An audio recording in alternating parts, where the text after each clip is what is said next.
بسم اللہ الرحمن الرحیم۔ السلام علیکم، میں ہوں اعجاز علی اور آج پھر حاضر ہوا ہوں ایک اور حکایت لے کر، کفر و شرک کی آندھیاں اور شمع ایمان۔ مگر آگے بڑھنے سے پہلے میرے چینل کو سبسکرائب کر حضرت سیدنا اسد بن حارثہ ثقفی رضی اللہ تعالیٰ عنہ حضرت سیدنا ابو ہریرہ رضی اللہ تعالیٰ عنہ سے روایت کرتے ہیں کہ حضور صلی اللہ علیہ وآلہ وسلم نے 10 صحابہ کرام علیہم رضوان پر مشتمل ایک قافلہ کسی محاذ پر روانہ فرمایا اور حضرت سیدنا عاصم بن ثابت رضی اللہ تعالیٰ عنہ کو ان پر امیر مقرر فرمایا۔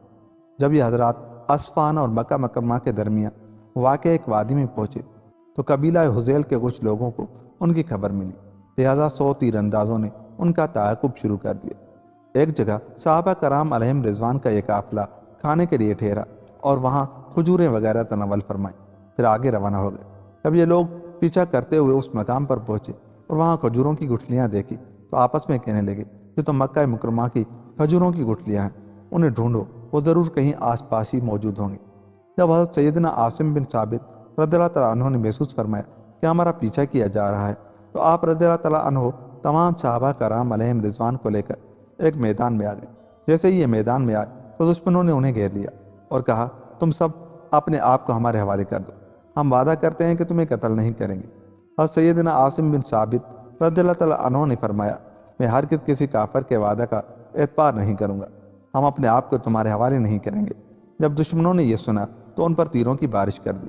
حضرت سیدنا عاصم رضی اللہ عنہ نے اللہ عز و جل کی بارگاہ میں دعا کے لیے ہاتھ اٹھا دیے اور عرض کی، اے میرے پروردگار، ہماری اس حالت کی خبر رسول صلی اللہ علیہ وآلہ وسلم کو پہنچا دے۔ ابھی آپ رضی اللہ تعالیٰ عنہ مصروف دعا ہی تھے کہ ان ظالموں نے آپ رضی اللہ تعالیٰ عنہ کو تیر مار مار کر شہید کر دیا اور اسی طرح صحابہ کرام علیہم رضوان کو بھی شہید کرتے رہے۔ جب آخر میں صرف حضرت سیدنا خبیب، حضرت سیدنا زید بن ثابت اور ایک صحابی رضی اللہ تعالیٰ عنہما باقی رہ گئے تو انہوں نے اپنے آپ کو ان کے حوالے کر دیا۔ کفار نے یہ دیکھ کر فوراً ان سے تلواریں چھین لیں اور انہیں گھیرے میں لے لیا اور زد و کوب کرنے لگے۔ یہ دیکھ کر ان میں سے ایک صحابی رضی اللہ تعالیٰ عنہ نے کہا، خدا عز و جل کی قسم، یہ تمہاری پہلی بد عہدی ہے، اب میں ہرگز تمہارے وعدے پر اعتبار نہ کروں گا اور تمہارے ساتھ نہ جاؤں گا۔ یہ سن کر کفار نے انہیں گھسیٹنا شروع کر دیا، انہوں نے مزاحمت کی اور ان کے ساتھ جانے سے انکار کیا تو ظالموں نے انہیں بھی شہید کر دیا۔ پھر وہ حضرت سیدنا خبیب اور حضرت سیدنا زید بن ثابت رضی اللہ تعالیٰ عنہما کو مکہ مکرمہ لے گئے اور انہیں وہاں فروخت کر دیا۔ یہ واقعہ غزوہ بدر کے بعد پیش ہے۔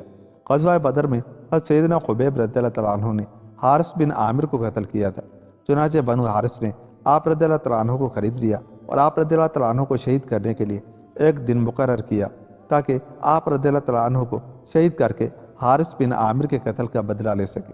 پھر آپ رضی اللہ تعالیٰ عنہ کو قید میں ڈال دیا گیا۔ ایک دن آپ رضی اللہ تعالیٰ عنہ نے حارث کی لڑکی سے استرا مانگا تاکہ بال وغیرہ کاٹنے کے لیے اسے تیز کرے۔ لڑکی نے استرا دے دیا۔ تھوڑی دیر بعد اس لڑکی کا ایک چھوٹا سا بچہ آپ رضی اللہ تعالیٰ عنہ کے پاس آیا اور آپ رضی اللہ تعالیٰ عنہ کی گود میں بیٹھ گیا۔ اس لڑکی کو یہ بات معلوم نہ تھی۔ جب وہ دوبارہ اس طرف آئی اور اس نے دیکھا کہ آپ رضی اللہ تعالیٰ عنہ کے ہاتھ پہ استرا ہے اور بچہ آپ رضی اللہ تعالیٰ عنہ کی گود میں بیٹھا ہوا ہے تو وہ بہت خوفزدہ ہوئی کہ کہیں یہ میرے بچے کو قتل نہ کر دے۔ جب آپ رضی اللہ تعالیٰ عنہ نے اسے خوفزدہ دیکھا تو فرمایا، کیا تو اس بات سے خوفزدہ ہے کہ میں اسے قتل کر دوں گا؟ اس نے کہا، ہاں۔ آپ رضی اللہ تعالیٰ عنہ نے فرمایا، خدا عز و جل کی قسم، میں ہرگز ایسا نہیں کروں گا۔ پھر آپ رضی اللہ تعالیٰ عنہ نے بچے کو اس کی طرف بھیج دیا۔ وہ لڑکی کہا کرتی تھی، خدا عز و جل کی قسم، میں نے خبیب رضی اللہ تعالیٰ عنہ سے بہتر کوئی قیدی نہیں دیکھا۔ میں نے ایک دن دیکھا حضرت سیدنا خبیب رضی اللہ تعالیٰ عنہ کے ہاتھ پہ انگور کا ایک خوشہ تھا۔ آپ رضی اللہ تعالیٰ عنہ اس سے تناول فرما رہے تھے، حالانکہ ان دنوں مکہ مکرمہ میں کہیں بھی انگور نہ تھے۔ یہ رزق اللہ تعالیٰ نے انہیں عطا فرمایا تھا۔ اللہ تعالیٰ اپنے نیک بندوں کو ایسی ایسی جگہ سے رزق عطا فرماتا ہے کہ جہاں کا وہم و گمان بھی نہیں ہوتا۔ جب حضرت سیدنا خبیب رضی اللہ تعالیٰ عنہ کو شہید کرنے کے لیے حدود حرم سے باہر لایا گیا تو اس مرد مجاہد کو کفار مکہ نے چاروں طرف سے گھیر دیا اور تماشائی بن کر ایک سچے عاشق رسول اور رب العالمین کی وحدانیت کا علی اعلان اظہار کرنے والے مرد مومن کے گرد جمع ہو گئے۔ آپ رضی اللہ تعالیٰ عنہ بالکل نہ گھبرائے۔ آپ رضی اللہ تعالیٰ عنہ کے پایا استقلال میں ذرا برابر بھی کمی نہ آئی، بلکہ آپ رضی اللہ تعالیٰ عنہ کے دل میں جلتی ہوئی ایمان کی شمع مزید روشن ہو گئی اور آپ رضی اللہ تعالیٰ عنہ نے ان کفار بداتوار سے فرمایا مجھے 2 رکعت ادا کر لینے دو تاکہ میں اپنے اس رب حقیقی عز و جل کی بارگاہ میں آخری بار سجدہ ریز ہو سکوں جس کے نام پر مجھے شہادت مل رہی ہے۔ انہوں نے اجازت دے دی اور آپ رضی اللہ تعالیٰ عنہ کی بیڑیاں کھول دی۔